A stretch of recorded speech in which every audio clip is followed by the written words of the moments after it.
নমস্কার, আমি সঞ্চিতা। ফাইন্ডিং বুক চ্যানেলে আপনাদের স্বাগত। আজকে কথা বলবো এই বইটা নিয়ে। বইটার নাম হলো শাম্ব এবং এর লেখক হচ্ছেন শ্রী সমরেশ বসু। এখানে লেখকের নামের জায়গায় লেখা আছে কালকুট, কিন্তু আমি বলছি সমরেশ বসু। তার কারণটা নিশ্চয়ই আপনারা জানেন যে লেখক সমরেশ বসু এবং কালকুট একজনই মানুষ।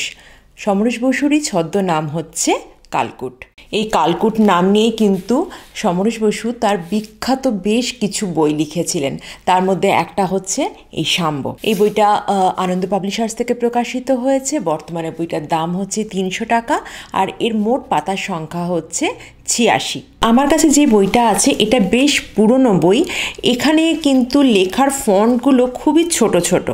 জানি না বর্তমানে যে বইগুলো প্রকাশিত হচ্ছে, মানে এখন নতুন একদম নতুন যে বইগুলো, সেখানে যদি ফন্টের সাইজ বাড়ানো হয়ে থাকে তাহলে কিন্তু পাতার সংখ্যাও বাড়বে। খুবই ছোট ছোট লেখা, 86 পাতার এই বইটা কিন্তু আমার কাছে যেটা রয়েছে সেটা বেশ পুরনো বই। বইয়ের নাম হচ্ছে শাম্ব। শাম্ব হচ্ছেন শ্রীকৃষ্ণের এক পুত্রের নাম। শ্রীকৃষ্ণের সেই পুত্রকে নিয়েই লেখা এই বইটা শাম্ব। মহাভারতে আমরা জানি প্রচুর রথী মহারথীদের উল্লেখ রয়েছে।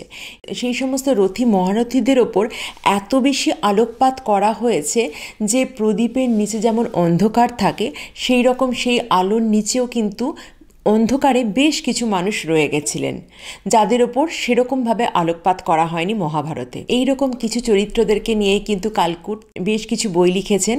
তার মধ্যে একটি হলো শাম্ব। এই বইটা 1980 সালে সাহিত্য একাডেমি পুরস্কার পেয়েছে। এই বইটা কিন্তু একটা ভ্রমণ কাহিনী, কিন্তু আমি একটু আগে বললাম এটা শাম্বকে নিয়ে লেখা, শ্রীকৃষ্ণের পুত্র শাম্বকে নিয়ে লেখা। আবার এখন আমি বলছি এটা ভ্রমণ কাহিনী। শাম্বর সাথে আবার ভ্রমণ কাহিনী কিভাবে এটা সম্ভব হলো সেই ব্যাপারটাই আমি এখন বলে দিচ্ছি। মহাভারতে শাম্বর কথা উল্লেখ থাকলেও খুব বেশি তাকে নিয়ে বর্ণনা পাওয়া যায় না, যদিও তার ওই মুষল প্রসবের কাহিনীটা মহাভারতে প্রচলিত রয়েছে, যেই মুষল দিয়ে শ্রীকৃষ্ণকে হত্যা করা হয়েছিল। সেজন্য ওই মুষল পর্বের কথা যখনই আসে তখনই কিন্তু শাম্বের নাম উচ্চারণ করা হয়। কিন্তু এছাড়াও শাম্বর নিজস্ব যে গুণাগুণ আছে সেগুলো কিন্তু মানে মহাভারতে সেরকমভাবে দেখানো হয়নি। অন্যান্য অনেক রথী মহারথীদের ভিড়ে তিনি চাপা পড়ে গেছেন। এই বইতে যে সময়ের কাহিনী বলা হয়েছে সেটা হচ্ছে কুরুক্ষেত্রের যুদ্ধের পরবর্তী সময়কাল, যেই সময় দ্বারাবতী নগরে বা যাকে এখন আমরা দ্বারকা বলে জানি, যেখানে শ্রীকৃষ্ণ তার স্ত্রী, পুত্র, তার পুরো পরিবার, যদু বংশ এবং 16,000 গোপিনীকে নিয়ে সুখে শান্তিতে বসবাস করছিলেন। শাম্ব ছিলেন শ্রীকৃষ্ণের এক পুত্র। তিনি ছিলেন অসামান্য রূপবান একজন পুরুষ, আর তার এই অসামান্য রূপের জন্যই কিন্তু সবাই তাকে পছন্দ করত, বিশেষ করে মেয়েরা। নারীরা সবসময় শাম্বর সান্নিধ্য লাভ করতে চাইত। শাম্বর স্ত্রী হচ্ছেন দুর্যোধনের কন্যা লক্ষণা। শাম্ব যথারীতি তার স্ত্রী এবং পুরো পরিবারের সাথে দ্বারকা নগরীতে সুখে দিন কাটাচ্ছিলেন এবং অন্যান্য রমণীদের সান্নিধ্যও তিনি উপভোগ করছিলেন। এইভাবে সুখে শান্তিতে দিন কাটছিল। কিন্তু অতিরিক্ত সৌন্দর্য কখনো কখনো কোনো মানুষের আবার অভিশাপ হয়ে দাঁড়ায়, যেটা হয়েছিল কিন্তু শাম্বর ক্ষেত্রে। একদিন হঠাৎ করে মহর্ষি নারদ শ্রীকৃষ্ণের সাথে দেখা করার জন্য দ্বারকা নগরীতে আসেন। তিনি এসেছেন এই খবর পাওয়ার পরে কিন্তু সবাই তার সঙ্গে দেখা করতে যায় এবং তাকে যথাযথ মর্যাদা দেন। কিন্তু শাম্ব তখন অন্যান্য রমণীদের সান্নিধ্যে একটু ব্যস্ত ছিলেন এবং তিনি মহর্ষি নারদকে আপ্যায়ন করার জন্য এগিয়ে আসেননি। এই ব্যাপারটাতে কিন্তু মহর্ষি নারদ অত্যন্ত ক্রুদ্ধ হন। কূটনীতিতে অত্যন্ত দক্ষ মহর্ষি নারদ কিন্তু এই অপমান ভুলতে পারেন না। যদিও সেই ক্রোধানল তিনি নিজের মধ্যে চেপে রাখেন এবং পরবর্তীকালে শাম্বর এই ব্যবহারের প্রতিশোধ নেওয়ার জন্য নারদমুনি পরবর্তীকালে আবার দ্বারকা নগরীতে আসেন এবং সেই সময় শ্রীকৃষ্ণের কাছে তিনি এমন একটা বাতাবরণের সৃষ্টি করে তিনি প্রমাণ করে দেন যে শ্রীকৃষ্ণের যে এই 16,000 গোপিনী রয়েছে যাদেরকে শ্রীকৃষ্ণ রক্ষা করেন, সেই সব রমণীরা আসলে কিন্তু প্রত্যেকেই শাম্বর প্রণয় প্রার্থিনী। শ্রীকৃষ্ণ সেজন্য অত্যন্ত ক্ষুব্ধ হয়ে যান এবং তিনি তার পুত্রকে অভিশাপ দেন। তিনি তার পুত্রকে এটা বলে অভিশাপ দেন যে সৌন্দর্যের জন্য শাম্ব সবার অত্যন্ত প্রিয়, সেই সৌন্দর্য একদিন তার নষ্ট হয়ে যাবে কুষ্ঠ রোগে। এবং শ্রীকৃষ্ণের মুখ থেকে নিঃসৃত এই অভিশাপ যথারীতি কখনোই বিফলে যায় না।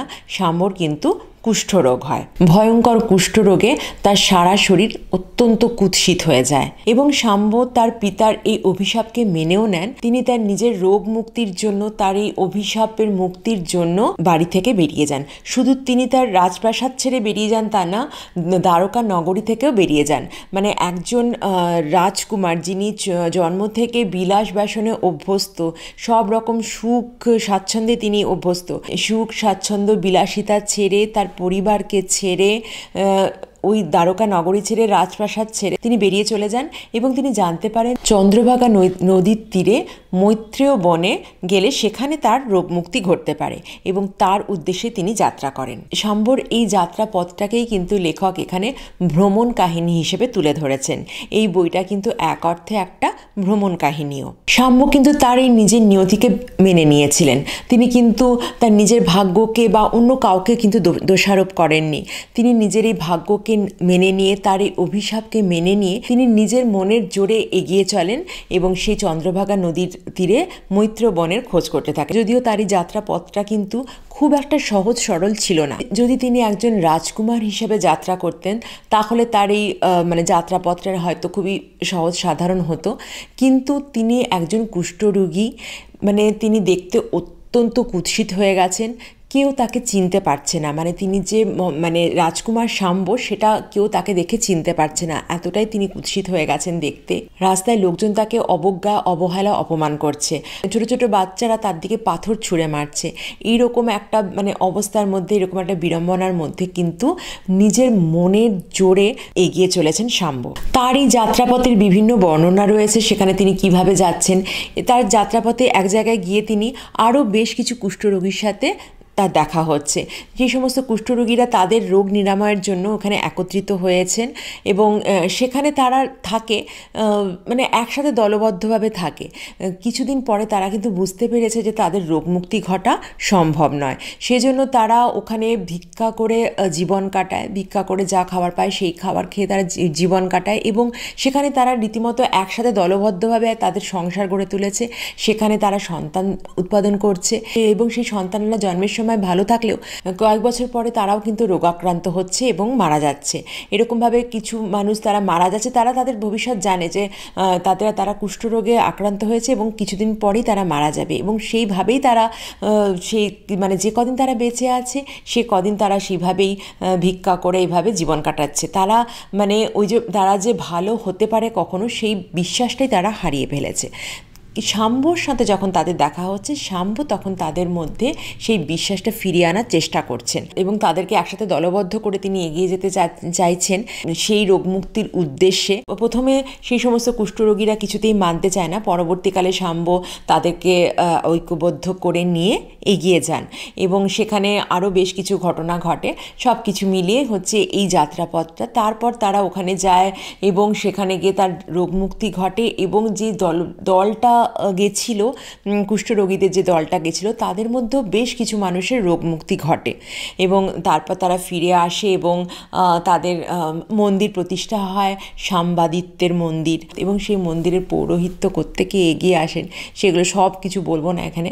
তো সেই সমস্ত কিছু ঘটনা নিয়ে কিন্তু এই গল্পটা। একজন কুষ্ঠরোগীর জীবন অত্যন্ত শারীরিক এবং মানসিক কষ্ট, যন্ত্রণা সহ্য করে কিন্তু শাম্ব এগিয়ে যাচ্ছে এবং সেই জন্যই কিন্তু তার রোগমুক্তি ঘটছে এবং সাপ মুক্তিও ঘটছে। আর এই যে যাত্রাপথটা লেখক এখানে দেখিয়েছেন, সেই যাত্রাপথটার কিন্তু লেখক এখানে খুব সুন্দর করে ভৌগোলিক এবং ঐতিহাসিক ব্যাখ্যা করেছেন। একটি সংগ্রামী যুবকের নিজের প্রতি বিশ্বাস রেখে এগিয়ে চলা, তার সংগ্রাম, তার যাত্রাপথ, তার উপলব্ধি, এই সমস্ত কিছু নিয়ে কিন্তু এই বইটা শাম্ব। ভীষণ সুন্দর একটা বই।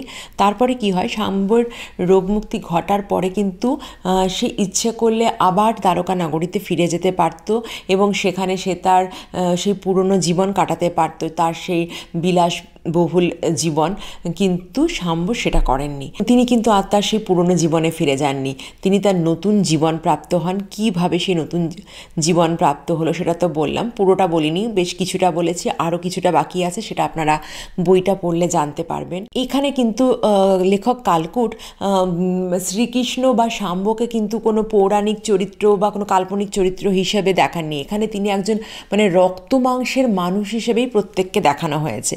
মানে শাম্বর মানে অত্যন্ত বলিষ্ঠ চরিত্র দেখানো হয়েছে, যে নিজের ওপর মানে বিশ্বাস রেখে নিজের মনের জোরে এগিয়ে যাচ্ছে।